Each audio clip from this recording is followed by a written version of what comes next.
So let's pretend it's zombie apocalypse and you and me, and like we have to have jobs. So like you would probably be the hunter, but like what would I do? And like what weapons would I have? Because you have to give me weapons so I don't die.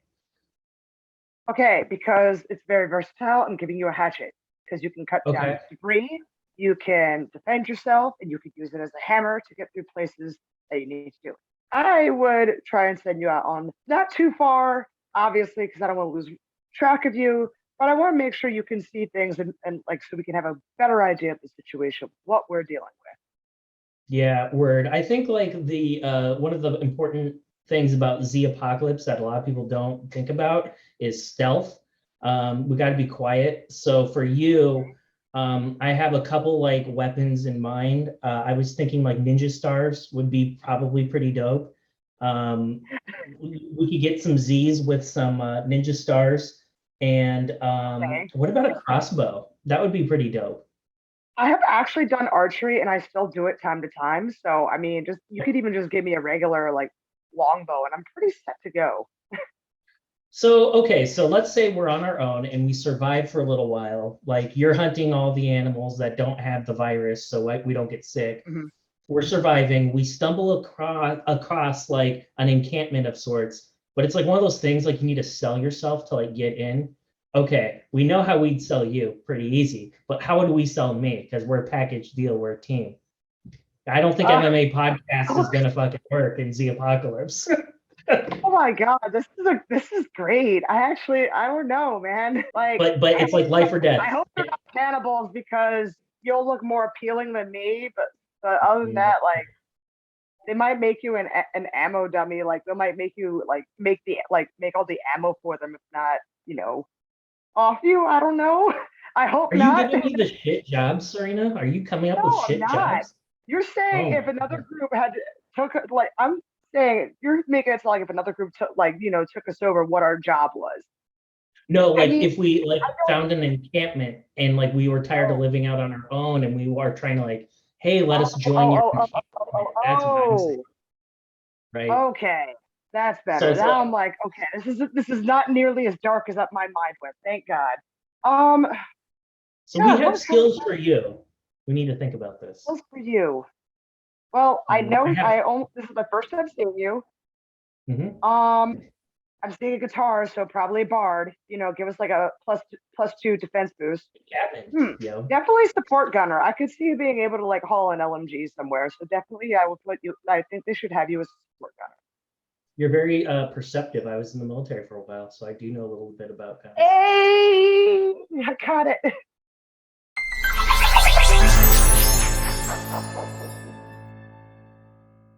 So, what is up, everybody? Is your guy Tyler here with Mom's Basement MMA, and I have one of my favorite fighters in the world with us today, Serena, the Southpaw Outlaw de Jesus. So, Serena, you know why we are like you're like my spirit animal?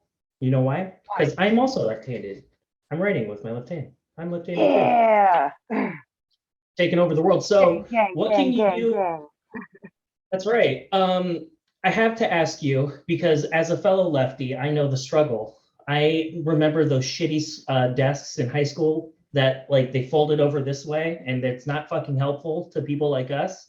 I remember all that shit you'd get on your hand when you're writing. Hmm. The struggle is real. So I think the first and like probably one of the more important questions, other than that Z Apocalypse intro that we just cut, what can you do right-handed? Because everyone who's a lefty is kind of ambidextrous. So what can you do right-handed? I'm actually very ambidextrous. I can write with both hands. So That is, what happened? I was in Catholic school until like fourth grade, so that probably had a hand in that. mm, So no pun intended. um, so yeah, I bat right in softball, but I throw with my left hand. Um, I shoot right because I use handguns and stuff. So I shoot right, Me too. but I'm cross-eye dominant, so I'm aiming with my left eye. And yeah, and then I do archery, but with my left hand, but I can use a right-handed bow, no problem. I just adjust for it. It's so fucking wild. So there's a lot The of things I struggle, do with my right hand, but yeah, always like the likewise. like a baseball, making people catch his hands. It's the left hand. For sure. So I will copy your stance as best I can. So if I find myself in a situation, I'll go for the clinch and I'll just start fucking people up. I'll just, copy everything that you do. And, I look the part. I look intimidating. I think that's like the Mhm. biggest plus I got going for me. As long as I don't say a whole That's lot, always a just start. kind of like, yeah, I just stand around. You see the tattoos if I just look pissed off all the time. Hmm. You know, whatever. I got that going for me at least. You know what I could do? I could shoot hoops right-handed, and when I play cornhole, I Okay. can underhand it right hand pretty good. Um, what else can I do right-handed? Oh, and if I golf, I can do either one. It doesn't matter. Nice. Yeah, like you guys don't understand the struggle. Being left-handed is an amazing thing if you are a fighter, but if you're not, it's a fucking pain in the ass. Two traits about you that really stand out to me, and I am a big dork when it comes to fights, prep work, and a lot of things that I do behind the scenes to make sure I at least know, like, have some semblance of what the fuck I'm talking about before I go on these things. And with you, there are two things And that thank you stand out. for it. Oh, well, you know what? If you're going to have some, hey, note to anyone who wants to have a podcast, know what you're talking about at least, or at least pretend you do before you have anyone on. The more you know. For you, just if you are like, oh man, if you're like 25 or under, you may not get that, but that was good. There are two things about you that stand out. Your aggression, you're very aggressive, but you are one of the toughest people in any weight class I've seen fight. Like you can just take shots and no one really hurts you. I have seen you. There are only two occasions. I've watched most of your fights. I can't say I watched all of them, but Hmm.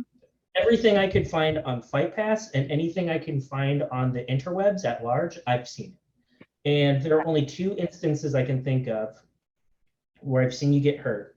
Tenet, excluding being gouged, getting your eyeball gouged out, getting That was scary. kicked in the delicates. That probably didn't feel very good. Yeah, the cunt punt was not pleasant. I'll tell you that. I'm really tired of that. Other than that, like you are so tough, you keep walking forward. And I think the very first question with you, I just want to go right into you, like stylistically, like where does that fight style come from? Like, have you always been involved in the Muay Thai scene? Is that something that came naturally to you? Like when you were a kid, like were you involved in any other like disciplines or martial art forms? Like how did your style evolve to what it is today? As a kid, I did Taekwondo for a few years, and it kind of helped me out because when I was younger, I was like in fourth grade, and there's these like fucking idiots who wouldn't shut the fuck up so I could like hear what the teachers say, and I called them on it. So five of them wanted to try and jump me outside in recess. I had my, quote unquote, pretty sweet bow staff skills. I channeled my inner Rafiki and just started beating the shit out of all of them. Now, I got in trouble for beating up five people, but those kids who went crying to their parents didn't get in trouble. But my parents, they're so great. They yelled at me in the office. But after we got, they're like, I am so proud of you. And they took me out for ice cream. I got double fisted ice cream cones on the way home, even though I was told I needed to get a fresh start somewhere else after that incident. So I got expelled for defending myself. Gotta love it. But That other than that, no, I started jujitsu and Muay Thai about the same time in 2010. I guess from my previous stand-up experiences, I just gravitated toward Muay Thai more. And I had like two amateur Muay Thai fights before I decided to turn my attention to MMA. And here we are. let's talk a little bit about just you as a person for a little bit. You've been pretty open, you've been pretty candid. You've talked about autism, you've talked about just being different, and like a television station in Las Vegas interviewed you, and you were talking Mhm. very much about like having sensory problems. And what are some things that, what are some skills that you've learned to like mitigate what happened in your AME career compared to like where you are now? Is it just life experience? Is it like working with people, a combination of both? It's a combo of both of them. Um, I started getting back into sports psychology a little bit, and because it's legal pretty much everywhere, I use a lot of CBD, so it helps me a lot upstairs. And a lot of breath work that my strength and conditioning coach walks me through. My strength and conditioning coach, Lorenzo Publica, is a former pararescue. So this dude's kind of the real deal. He's like almost 60, but dude looks like old man Wolverine, like still like so between working at and yeah, just the experiences of like I've been here before. I know what getting hit in the face feels like. I know what hitting somebody else is gonna feel like. So let's just do it. Obviously there are few people in this world that can relate to like what you're talking about. I guess for me, it's like the only thing I can think of is, and obviously I'm not an athlete or anything, and I might be reaching at straws, but I feel like I have like a parallel where I can at least identify with you a little bit in the sense that not that long ago, I was diagnosed with like having an anxiety disorder and Hmm. depression. I've had like panic attacks. Like people don't know this, but like I have had like panic attacks while I'm doing in the middle of doing a show, and you wouldn't know. Like my palms get sweaty, I shake a little bit. You may not like see it on the camera and stuff. But as I I have understand that completely. and as I've like learned, and it's not because like, and I can't explain what triggers it. Like I'm still trying to work through that, but I share all that because sometimes it can be really hard talking about mental health. It could be hard talking about some of the challenges that we like encounter and face. And I think like if you're really going to try to like make a difference in the lives of people, you have to be open and talk about it, even if it makes yourself being a little 100%. vulnerable. And I just think like it's super important and brave of you to like talk about these types of things because 20 years ago, 30 years ago, it just may not have been discussed and may not have even been brought up. Hmm. Talk about that. And like I would imagine like there are probably kids all over the world that have like hit you up like, hey, like I have this or I have that, and like you're like my favorite person of all time. Is that still very much like a thing for you? Yeah, it is. And I'm really appreciative of it because the thing is this, like I was very hesitant at first when I started fighting to disclose I was autistic, but the thing was this, it's either I control the narrative and just say it, or I have to worry about other people outing me and then they control the narrative and then I have to play catch up. So, and I just believe in being just genuine. So I just said it and I just rolled with it. I'm like, hey, look, this is it. Because when I was growing up, there were no autistic role models. Like I didn't know about Dr. Temple Grant. I was 20. Um, I didn't know Anthony Hopkins, the actor, was autistic, and so. But to be fair, he wasn't diagnosed until like probably about 10 years ago, which in turn is why he's such a great actor. His stem is him when No you see him shit, he rub his really is. hands. I didn't know that. Yeah, No shit. late Oh. diagnosis. But that's why when you see him rub his hands together like he is, he's stimming. So I wanted to be that kind of role model that I didn't have when I was younger, so I didn't feel like I was all lost because I went from feeling like a defective neurotypical, meaning somebody whose brain is not wired differently. By the way, welcome to the neurodivergent club because anxiety and depression count as your brain literally being wired different now. So I just wanted to be there for others and just show them like, hey, this is not necessarily a bad thing because unfortunately you have a lot of groups like Autism Speaks and other like-minded quote unquote charities that talk about wanting to help autistics when they spend more money on catering events they fearmonger at than actually putting it into communities.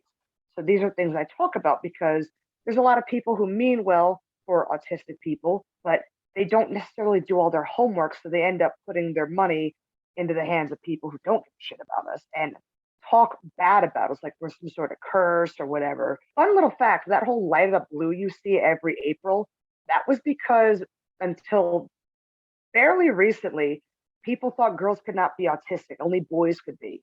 But in the reality, because of how girls' brains and how boys' brains are wired, the autism stuff with us varies. Like it's not as pronounced.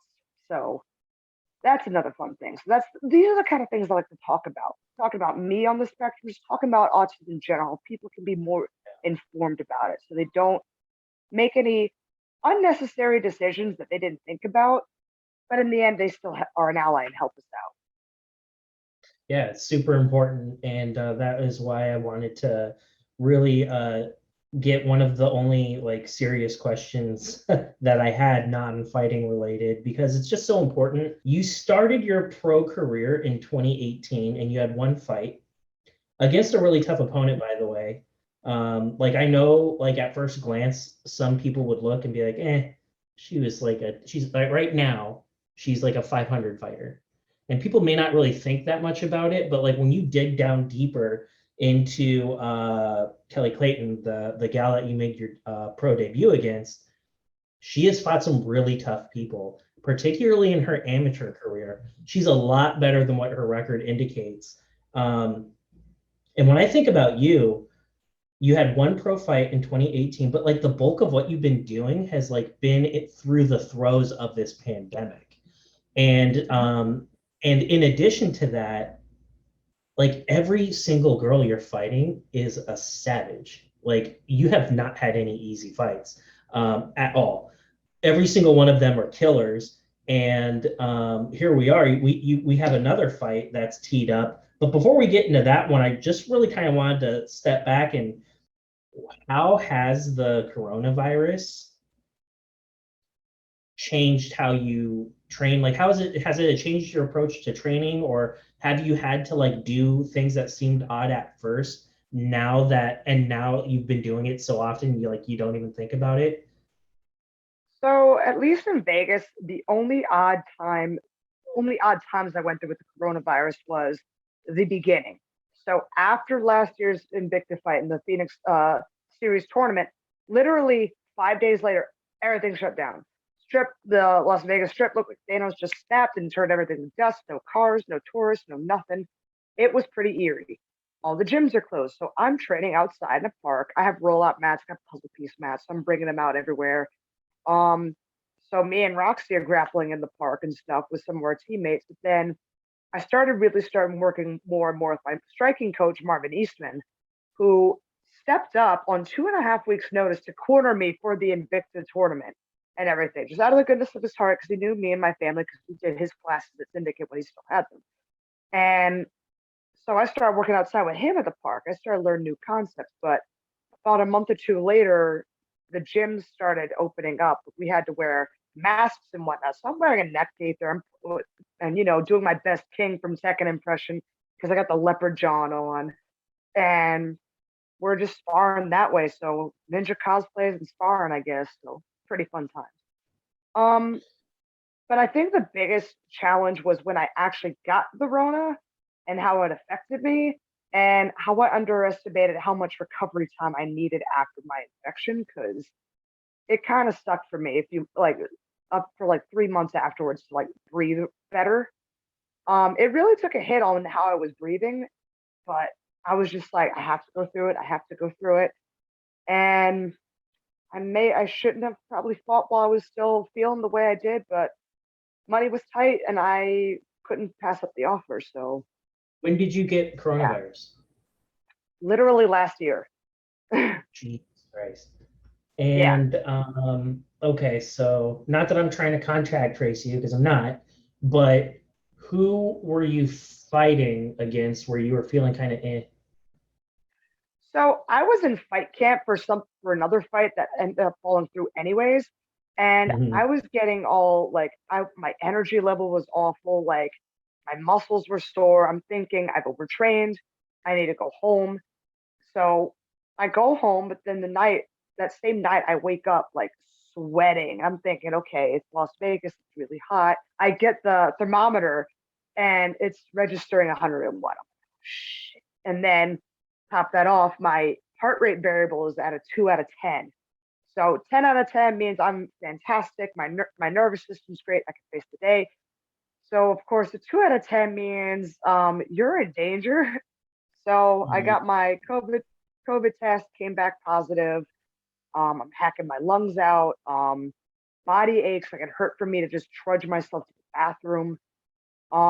It was a whole mess, and I lost my sense of smell and taste for a good 3 days. Like everything felt and tasted like mashed potatoes. It was very odd.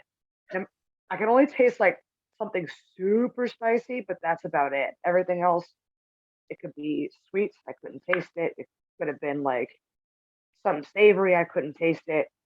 Um, but after about 2 weeks, I was cleared. But it was crazy because I'm in a multi-generational house with my mom, my dad, my two brothers, and my sister. So my mom has autoimmune diseases. My one brother has an autoimmune disease. My dad's older. So me, my So little that's a little brother, fucking train wreck.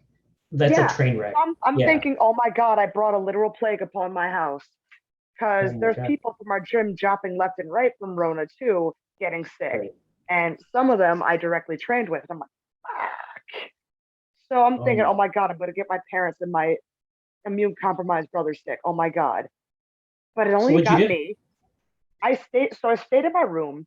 I put negative pressure out my room because I have a box fan. So I know how to do negative pressure and all that. Because I actually prepared for this kind of shit. Like I'm thinking this is going to be way bad. Like I'm like calculating everybody's weight, like how much rice, oil, and beans do we need, for protein, for carbs, and for oils, like the general basic stuff the human body needs to survive.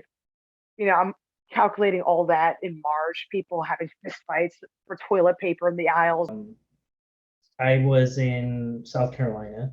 I saw an MMA fight. It was my first MMA fight I saw in the flesh. Saw one of your teammates, by the way. He won, Chris Curtis. That was a hell of a fight, by the way. But Mm-hmm. anywho, I mentioned that because, just kind of in the environment, it's like, okay, like I'm vaccinated and stuff like that. And, but it's still kind of a little like nerve wracking for me. There were a couple of times during that fight like it was like my first time like being in mass with like a lot of people like pre-rona days, and I was Mm-hmm. like kind of looking around and kind of like having like I had a couple like panic attacks. I'm like, Jesus Christ, like this is kind of fucking nerve-wracking being around all these people. But then I was just kind of like, fuck it, like you know what, like there's a part of me where it's just like after I kind of like mellowed out, and I think a little bit of vino helped a little bit, but then I was just kind of like, you know That what. tends to work a lot.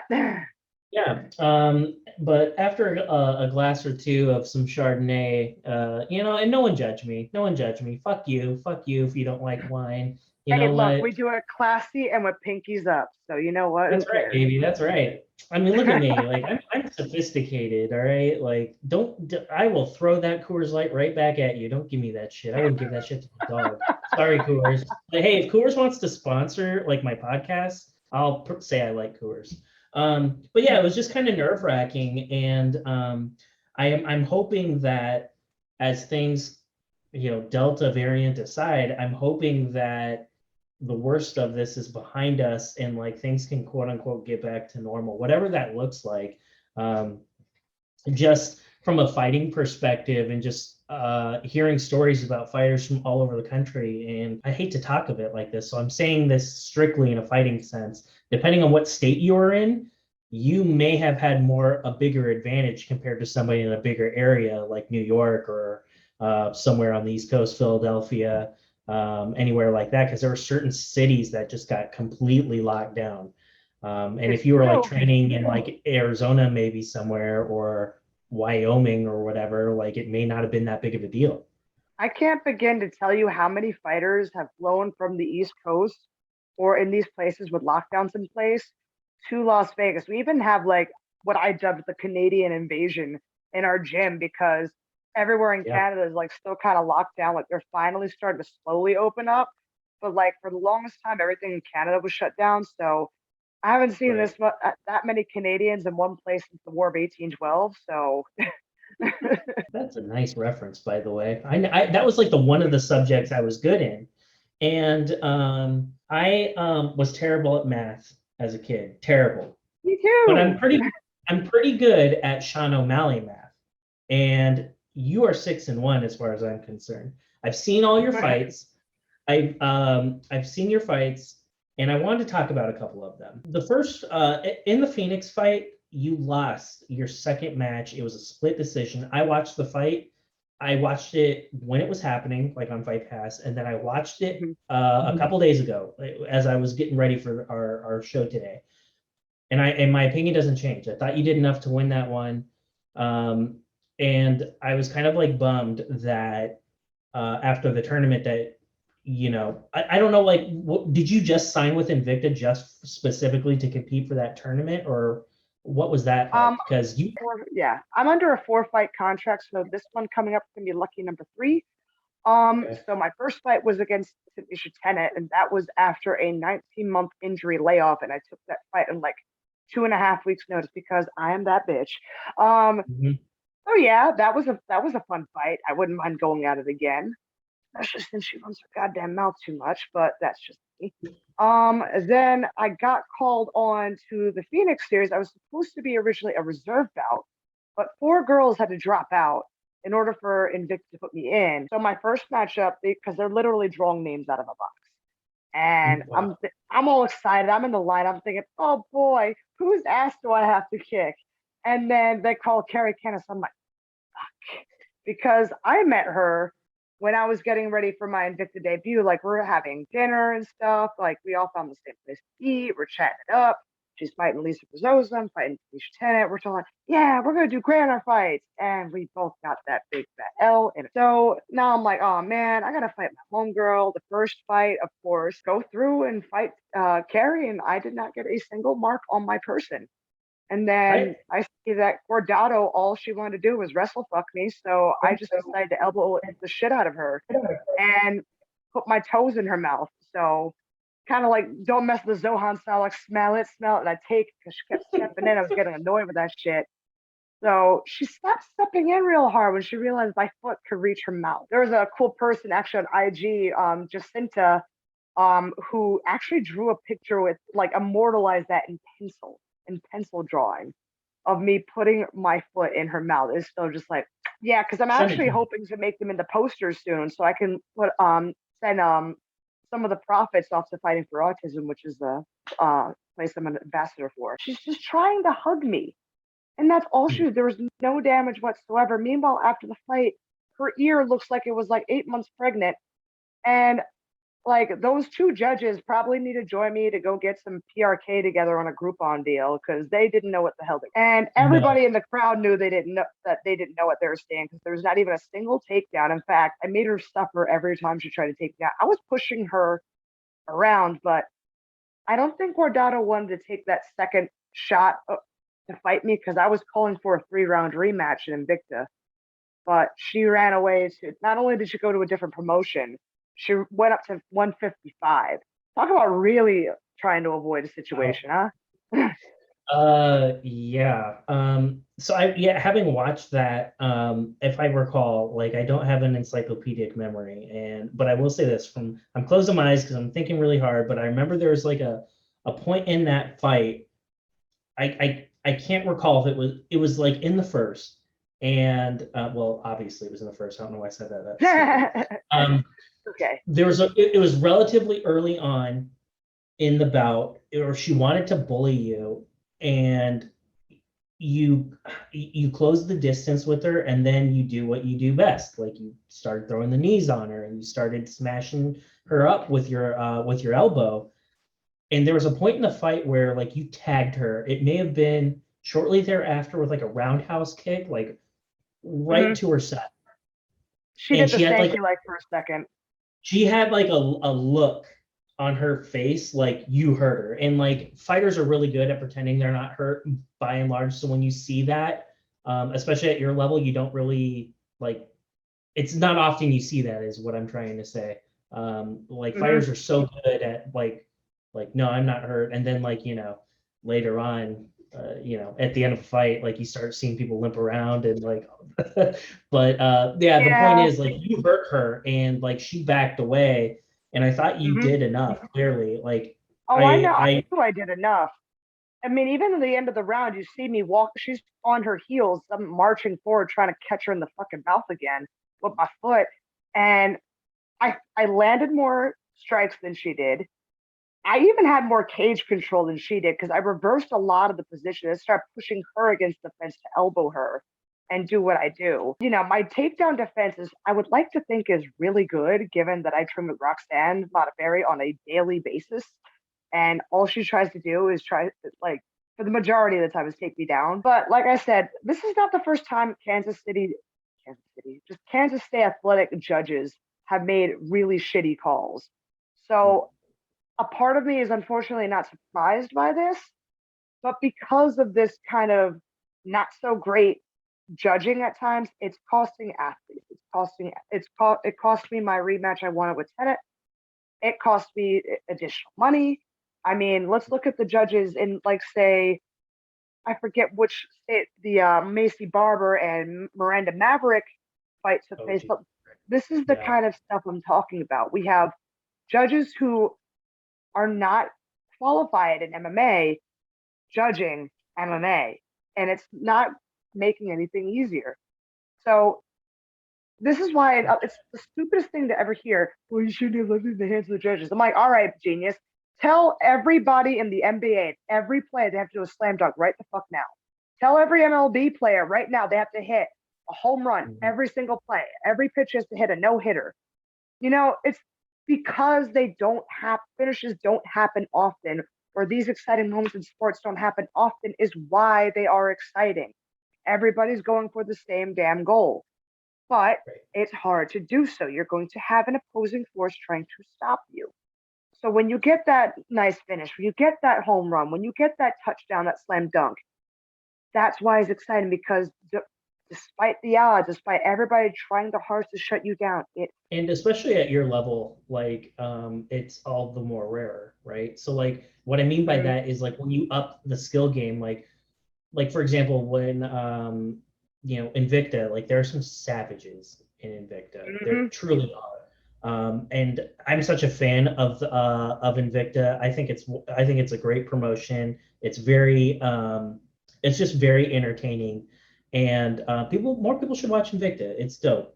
Don't be an asshole. Buy Serena's pay-per-view. It's $20. It's 20 fucking bucks. Season, thank you. Pay-per-view purchases aside, what I'm trying to get at here is, like, to your point, it's way more difficult to get away with certain things, particularly KOs, unless you're like a Derek Lewis type and that's like all you do, and you're like a heavyweight and that's what you do. But like everyone is fucking good at your level. Everyone's good. If they sucked, they wouldn't be at your level. I mean, straight up, like people who suck, they get bounced. Like when you're a pro, it's like, no, like you're gone. It's not like AMI fights, where like AMI fights, and I don't mean any disrespect to any AMI fighters. Everyone knows I love AMI fighters. I've had several on my show. But for AMI fights, it's more of a wild card. You don't really know what you're going to get. And by and large, like in the hundreds of fights I've seen, a lot of AMI fights, like they crank through them real quick. Like it reminds me of that scene in Last Samurai, where you got the samurais like all trying to attack the soldiers, and they got that Gatling gun just. Yep. That's like AMI fights. Like a lot of it's rare that you see an AMI fight, in my opinion, that like maybe it seems anecdotal, it just seems rare to me. You see one go like the full 3 rounds or whatever it may be. We talked about the first fuckery fight that you got Maverick on. And so we have to talk about the other one against Evelyn Martins. And I don't, she's young, she's super talented. And so this is definitely not the Evelyn Martins hater show. That's not what I'm about. But having watched that fight, there was some fuckery that had ensued. There was a lot of fuckery. Oh man, that whole entire thing was fuckery. Not even the fight itself. Everything leading up to the fight was a lot of fuckery. So I'm gonna shut up. Can you walk us through that? So we're getting to the venue. I'm pretty broken. My other job is not as great right now because now everybody's online trying to do what I'm doing. I basically help people online with like their work and whatnot, and so Upwork and shit like that. So I'm having problems, and I'm like, okay, this fight's coming. I'm still kind of having some lingering breathing issues a little bit from my previous infection with COVID. I'm training, I'm doing the best I can. The COVID's not an excuse. It happened. I knew what I signed on the dotted line. So I get there, we get to the venue.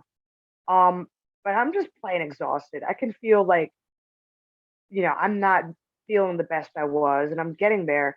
And so I'm told, okay, there's only going to be one cornerman allowed. And then before I even got to the fight, they made me sign this contract after I signed the bout agreement that I have to wear this stupid ass uniform made by this weird wrestling company called Competitive Edge. And I couldn't have any of my sponsors on my clothes. And if I could only have 3 on my shorts, but that cost me $125 just for 3 sponsors. $125 is normally what I spend on my banner and my clothes itself. So I'm like, okay, this is not cool that I'm now locked into a fight and now I have to wear this or I don't have a fight.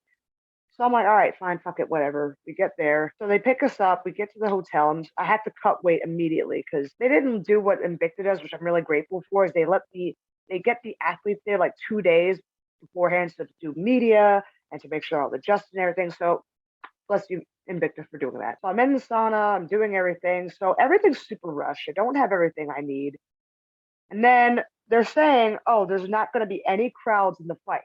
And you're only allowed to have one corner man. I'm like, okay, I only knew about the one corner man thing 3 days ago. Not exactly happy, but I get it. Crowds, okay, fine. I don't care if there's no crowds, less noise for me, whatever. I don't give a shit. So fight day rolls in.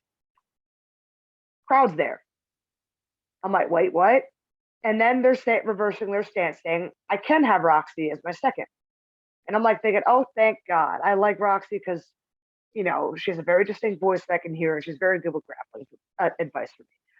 So I'm getting ready backstage and everything, not caring that my opponent almost missed because she looked a little big. I mean, just height-wise in general was interesting. So we get there, then like 2 fights before I'm supposed to go out, they're saying, oh yeah, Roxy can't come. I'm like, are you really doing this to me right now? So that happens. Okay, so we go out and everything. I already feel my legs are tired. I'm like, all right, this is it. We already know what it is. It's like until Valhalla. Let's go. So I get in there, and then she's doing this shit, this John Jones shit to me. And you could see in some of the cameras, she's scooping right up under my eye with her finger. And I'm telling the ref, and the ref is seeing this. P.S. Fuck you, Russ Greenberg, you're a piece of shit. That she's poking me in the eyes. And he doesn't see it, even though there's multiple pictures of him seeing these eye pokes actually happen. And at the second round, I can't see out of my eye real well. It's actually starting to go really dark. I'm thinking, fuck, this is it. I just detached my retina. I'm going to be Michael Bisping now. This is going to be great, ain't it? And then, so I'm getting these heavy hits. Well, I can't fucking see out of my left eye. So I'm trying to survive here. I'm more in survival mode than trying to figure out what's going on because I've never had a fight where people can so blatantly fuck up the rules like that. So, third round, I start turning it up. I'm so pissed. I'm like, if I'm going to lose my eye, I'm going to at least do it right. So I turn up third round, fight scores or whatever. They said it was 30-27, even though I don't agree. Yeah, I probably lost, but I don't think a 30-20, I'm not saying a 30-27. Well, my left eye wasn't seeing shit at that point. I actually went dark. So, I'm amazed that there wasn't a deduction or a warning, and there was no warning. There was no warning, no nothing. It should have been a no contest. Mm-hmm. It should have been. And I was really hoping that because that fight was the most exciting fight of the night, we had Lex, the guy who runs the whole show, saying the most exciting fights get a extra bonus. So he was telling me to my face the next day, after I'm getting, after I've come back, got my eye all looked at and treated, and then suspended because, it was, they think it was a cornea abrasion or whatever it was. I couldn't see out of my eye for a good 2 hours after the fight. He comes to me the next day saying my fight was the most exciting fight in the car. I'm thinking to myself, cool, I'm gonna get some extra money in my pocket for my troubles. Yeah. They give a performance bonus to Evelyn Martins if they don't give me anything. So I showed up to fight for 800 and 800. And they took 125 out of the purse for the sponsors. So I'm left with, I've actually lost money on that, like mad money taking that fight than I got any. So it's just like, I understand the entertainment business can be super dishonest, but I can choose which dishonest snake I'm going to do business with. And Titan, I'm not going to do business with them in the future for that. There's just too many things coincidentally went wrong, and just too many things that just weren't great, and I wasn't really happy with. So no, and for the amount that you referenced, losing sponsorship money, that's a big deal. And even if you did win, you gotta there are expenses that you have to pay. Like I'm assuming they fly you out there and put you up. That's all fine and well, but there are gym expenses, right? Like you still have to pay taxes. There's a Gym whole bunch of shit you have expenses, to pay. manager, you got to Right. pay off. You got to pay your coach for coming out and working with you in camp. There's so many, you know, nutrition stuff. Like there's so many hidden costs of fights. So that was a pretty dismal deal for me. Yeah, I mean, because you need that. You're not making money even if you win. Honestly, you're Pretty still much. losing. You got screwed over a couple of your fights. We already talked about the screw jobs, right? And then you come back, you start putting together these wins Mhm. again, and you fought it for Fusion Fight League, and Mhm. again, like the you fought Liz Phillips, and again, like people look at her and they're gonna be like, she's a mediocre fighter. But I'm of the opinion that a fighter's record, like that's not always indicative of like how good they are. Like she has a ton of fights under her belt. Yeah, and the She girl is a UFC veteran. She had 14 fights. At the time, I had 4. Like yeah, this was not something for me to, dismiss. But unfortunately, a lot of fans, all they see are the wins and the losses, and they think that dictates the fighter's worth, and they start talking shit like, I can't begin to tell how I feel like, oh, shut up, you're a 2-2 fighter. I'm like, okay, random man with numbers next to his name. Thanks for your very valid opinion. Now fuck off and die. I never dismiss a fighter. Anybody I'm going against, I don't care what the record is. They could be 16-0. They could be 3-5. I'm still going to treat them as a dangerous threat and fight yeah. accordingly. Those last 2 losses, real like the year 2020 and even 2019, really fucking broke my heart. And Mhm. I just decided that's where I decided I needed to change up my coaching a little bit, and I needed to fix the gaps I had. And I really dedicated fixing all these little gaps I've had. Like I've had some of my friends who watched my fight from last year and watched my last fight that I just had in June saying, you are a way different fighter than what you used to be. I even had my one of my friends, Jessica Rose Clark, she came into town and we actually trained together a little bit. And and she was telling me like how strong I've gotten. She's like, I'm really strong, but you're just freaky strong. I'm like, I just look at her, I'm like, thanks, autism, I guess. And then she just fucking lost it. But You are you're fucking tough. And the criticism that you hear, right? So like people who would dump all over your record and dismiss you, write you off. I hope fighters do that against you. That'd be me great too. because I know how good you are, um, and your record isn't indicative of the full story. It's not. We talked about the 2 fights that were It just didn't go my way. honest to It's God, tragic. like honest to God, like if you haven't seen Serena's these 2 fights that we're referencing in this tape, go to Fight Pass, watch them yourself, and you'll and see it for yourself. But in any event, like those fights were, I could see how people would get like in a very dark space after those, like how those fights transpired. But then you rise back and you go on a tear. I think it's safe to say that the past 12 months have been pretty good to you. And you Mhm. fought a tough girl, Liz Phillips, in the Fusion Fight League. In the aftermath of that, Invicta 44 shows up. Can you talk a little bit about how the fight with Mueller transpired? I think this is going to be a very much in your face fight because I know from what I've seen from Lauren is she likes to try and be in people's faces, but I too like to be in people's faces. So this is going to be a battle of who can be in whose face more. And I would like to think I'm very well rounded. I would like to think a very underrated grappling game. I train with Neil Melanson, and on top of me working all the time with Roxanne Modafferi, I like to think I get really good grappling from just those two alone. And I'm testing myself grappling all the time. Like, if we look even at my amateur record, the only finish I actually have, which is very ironic given my Muay Thai base, is a rear naked choke. So, and I've been taken down probably 3, 4 times in my fighting. And I've been able to get up and defend or reverse without a problem. So I see this staying on the feet. I mean, unless she gets desperate. But if she gets desperate, that's okay. I can just twist my hand on her head and do the Marge Simpson, just wind up an uppercut. I just think she wants to come forward, and I'm just going to have to move. And I'm going to enjoy this because this is something I've done a lot. I know how to cut my ankles, I know how to counter strike, and I know how to push the pace forward.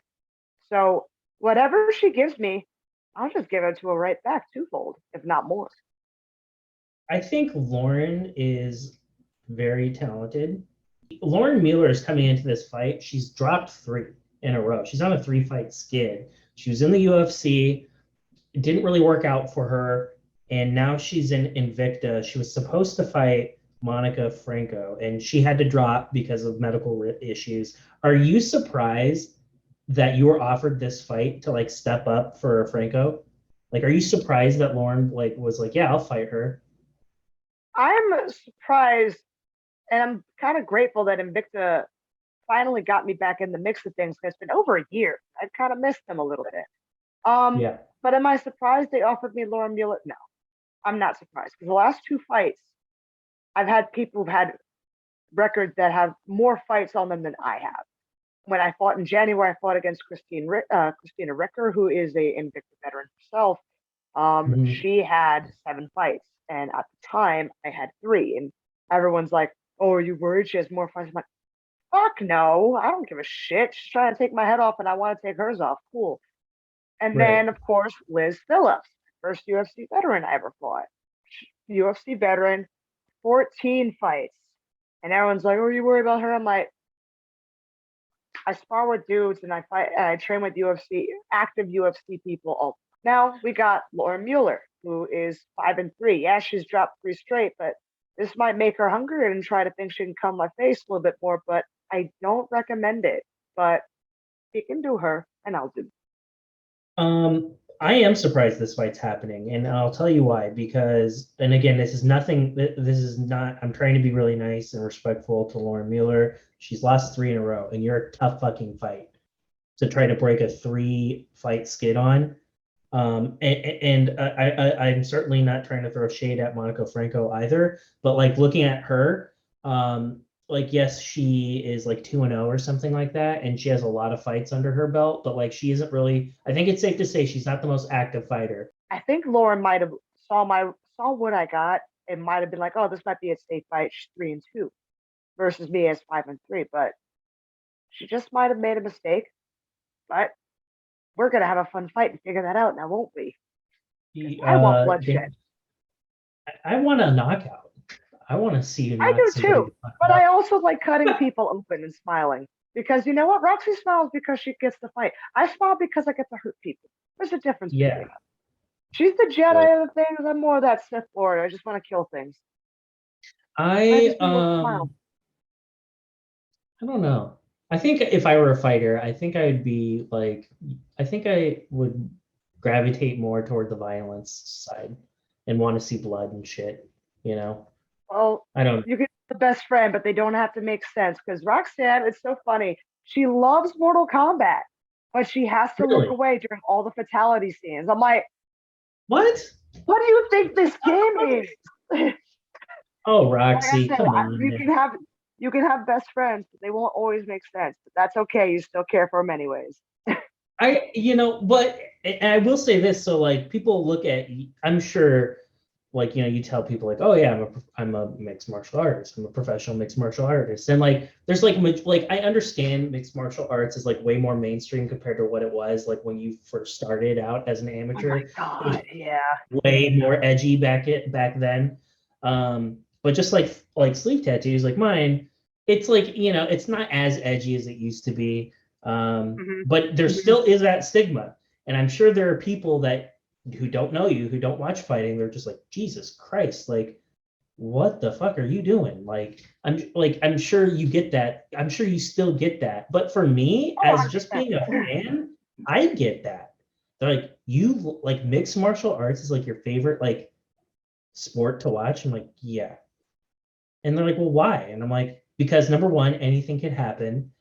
And if a team is like beating another team by like 50 touchdowns, you already know the outcome of that fight, or I'm sorry, of that game. It's over, right? Like they Yeah. got 50 touchdowns, and it's going to take a fucking miracle for them to win. Fighting's not like that. Hmm. Like you could be winning an entire fight and make one small mistake, and the whole fucking thing's over. Derek Lewis versus Volkov, perfect example. Unfortunately, Chiesa versus Luque. Oh, I felt so bad for Chiesa there. Yeah, That's that one another hurt thing. me in my Small little things, feels. yeah, smaller things can catch you. But I'm a big fan of Michael Chiesa too. I he's really a like. great dude. He's so That's nice because he had his camp over at Syndicate, and he's like super nice, super approachable, and all that. He doesn't hold himself all hoity-toity.